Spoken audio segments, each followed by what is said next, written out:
the OSD office that you recommended. Certainly, Dyke Weatherington and the work he did really, I think, pushed us along that road, and he did a tremendous job. But until you sort of get, it's like anything else in the Pentagon, until you get into the budgetary process, it's really hard to make long-term changes and to cement that vision unless you've got a little bit of authority to at least coerce the services on the budgetary side to implement them. But I think there could be value added there. I think primarily on the interoperability and common control aspect of it. That's one that jumps out to me, that if OSD were to set up that office and say, thou shalt do it this way, and in the future we wouldn't have 17 or 18 different not interoperable control stations like we do today. Yeah, so this is actually one of my favorite questions. I'm glad you asked that. The short answer is doctrine, TTPs, and organizations. And we've already seen it. We're talking about, should there be a lead office at the DOD level? But just kind of to back out even one more level is anytime you introduce a disruptive technology, which I think the RPA, certainly in the Air Force, have been disruptive by a classic definition, you have to go back and address what needs to change. And I sit in a lot of meetings where senior leaders will talk about how do we make this disruptive technology normal. And I would reference them to go talk to someone like a Kodak of how they introduced digital photography into what was a wet film business. It's just something different that has to be dealt with. And it's not that every piece of the system is different. There are some commonalities. If you look at doctrine, even the doctrine AFDD 1 that talks about how the Air Force can mass from disparate locations and put effects without the classic definition of getting all your troops in a central location and going over the hill. The Air Force solves problems differently. And that's in our broad level doctrine, but it hasn't worked its way into how are we organized. Right now I work in the A2. Most other flying platforms are in the A3. So there's a debate of are we organized properly to handle that.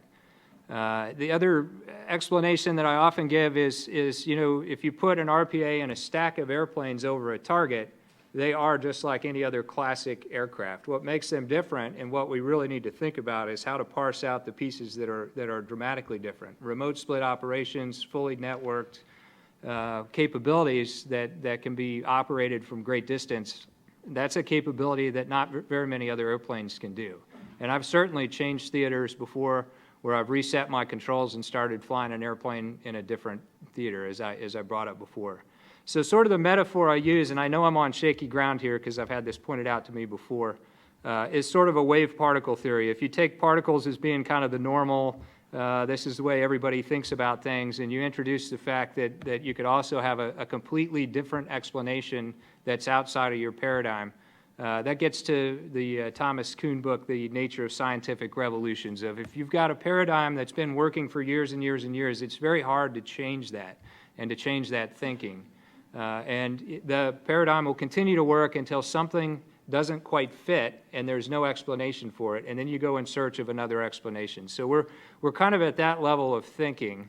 I know I need to come up with a better metaphor. My boss has told me more than once, if you're using quantum theory to make something simpler, then you probably need a better example. But there is some application to that, of identifying what pieces of this will fit in our structure, what pieces need to change organizationally in doctrine and how we think. And I think that's where the Air Force is today on this system.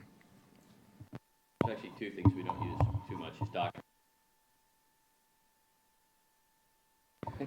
I'd like to highlight in the way of collaboration our work with the Army. And too bad that Lieutenant Colonel couldn't make it today, but I have spoken with him and his brethren in Army requirements and tying the knot on the future for some common robotic systems. And we do have those. The Army is taking the lead from the Marine Corps on that one. Whereas on the systems that we do have on the ground side, they are common. They will be the same. I think the Army is just a little bit behind because they have I think a bigger budget challenge than the Marine Corps does. We fenced some ground systems that we will transition into programs of record just to bridge us to that common robotic system on the ground side that the Army is developing. The DoD office, I think, is a natural progression from a lot of what we've seen at the SecNav level with working groups for unmanned systems across the domains, which, in telling my colleagues, there is no lack of attention given to unmanned systems. It'd be prudent if we take what we had and roll it into the future. The challenges we have, I think, might be a little more technical, but when we roll out or continue to roll out our special MACTAFs at the company level, those Marines are going to be very distant in disparate locations. They will require a lot of unmanned systems on the air and ground side to enhance their capabilities, both close in on the ground side and then at standoff would be by those UAS. So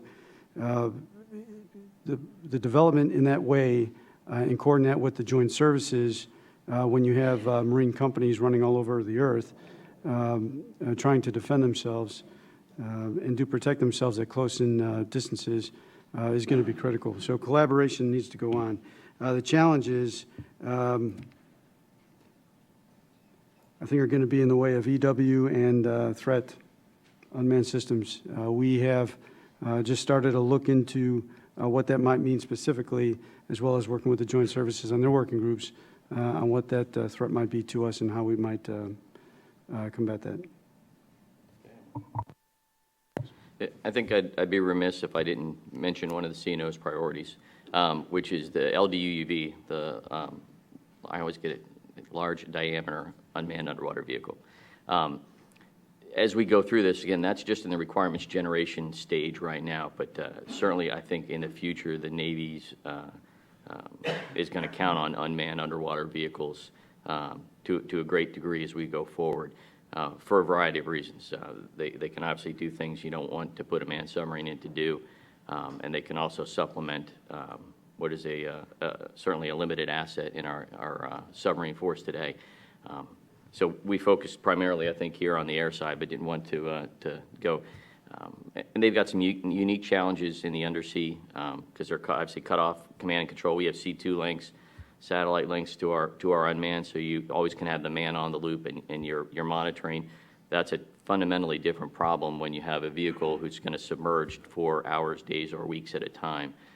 That's a different challenge. The power challenges, the level of automation and autonomy required is much greater. So they may actually lead, I think, within DoD on some of those as we develop those capabilities.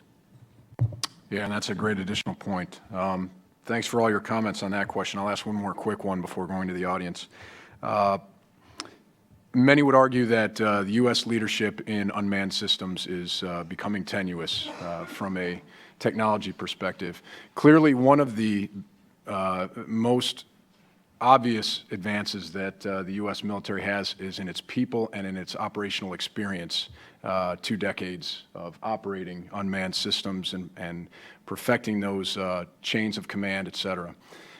How are we preserving that experience from your perspectives? How are we making sure that those lessons learned and those capabilities become organic to the services and don't die off as we move on to a different geostrategic situation?